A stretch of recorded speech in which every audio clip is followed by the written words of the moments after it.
একজন নেককার যখন দুনিয়া থেকে বিদায় নেওয়ার সময় হয়, ওই দিনেই হচ্ছে সেই ব্যক্তির জন্য মহা ঈদের দিন। একজন নেককার আল্লাহর প্রিয় বান্দা যখন দুনিয়া থেকে বিদায় নেওয়ার সময় হয়, ওই সময়টা এত চমৎকার হয়। এখানে আমার অনেক মুরব্বীরা বসে আছেন, ওনারা যদি আমাকে একটু সাড়া দেয় তাহলে আমি বলতে একটু স্বাচ্ছন্দ্য বোধ করব। যারা সরাসরি মানুষ মৃত্যুবরণ করতে দেখেছেন, এরকম অনেক মানুষ আছে না এখানে, সরাসরি মানুষ মারা যেতে দেখছেন। মৃত্যু পথযাত্রী অনেক সময় বলে দরজা থেকে সরে যাও, জানলা থেকে সরে যাও, এখান থেকে সরো।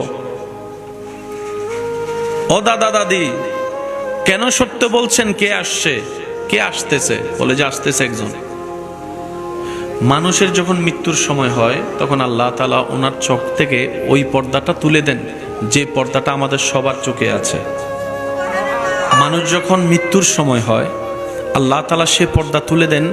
তিনি ওই সময় এমন এমন কিছু দেখেন যেটা আমরা সাধারণ মানুষ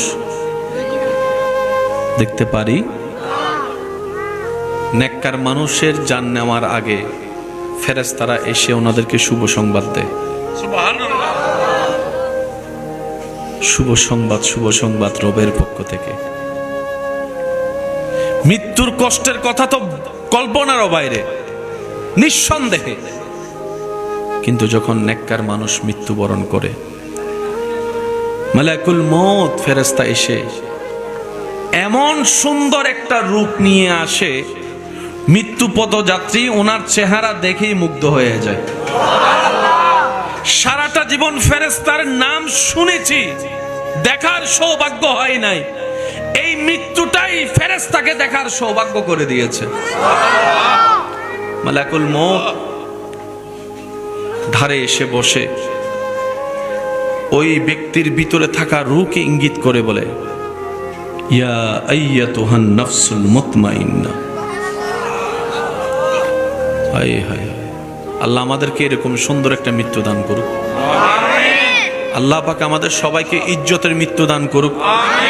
আল্লাহ তাআলা আমাদের সবাইকে ঈমানের মৃত্যু দান করুক। আল্লাহ তাআলা আমাদের সবাইকে এমন একটা মৃত্যু দান করুক যে মৃত্যুবরণ করার পরে জান্নাত আমাদের থেকে দূরে থাকবে না। বলে না আমিন।